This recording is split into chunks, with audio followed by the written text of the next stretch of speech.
Syafiq, kau ambil life insurance. Insurans ni bukan beban untuk kita tau. Tapi dia perlindungan kita, terutamanya bila jadi kejadian di luar jangkaan. Macam aku ambil insurans rumah, insurans perubatan, insurans. Insurans ni bukan beban, dia jadi pelindung kita. Abah ambil insurans medical, rumah, ni semua untuk family juga. Man, jom beli kopi jom. Apa lah, Fazil lah beli kopi. Aku bancuk kopi aku sendiri. Bancuk kopi je lah. Duit yang selebihnya tu boleh masuk dalam tabung kecemasan. Alhamdulillah dapat bonus. Bolehlah simpan secara sukarela dalam aisaraan KWSP. Maksimum sampai RM100,000 setahun. Memang tak sia-sia Abah Hajar menabung dari dulu. Bila gaji masuk, kenalah mula menyimpan untuk hari tua dan bersara. Kena simpan secara sukarela dalam KWSP, dalam BSB. Abah mula menyimpan sejak gaji pertama lagi.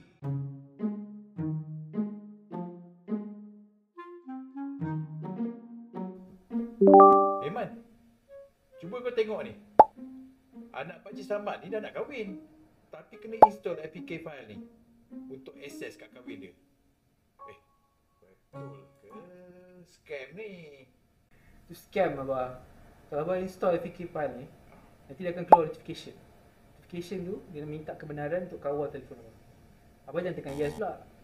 Sebab kalau Abah tekan yes, nanti scammer boleh akses semua maklumat peribadi dalam phone ni. Okey.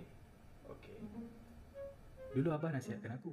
Sekarang giliran aku pula. Julah aku follow Facebook Amaran Scam. Dapat tahu taktik-taktik scam terkini.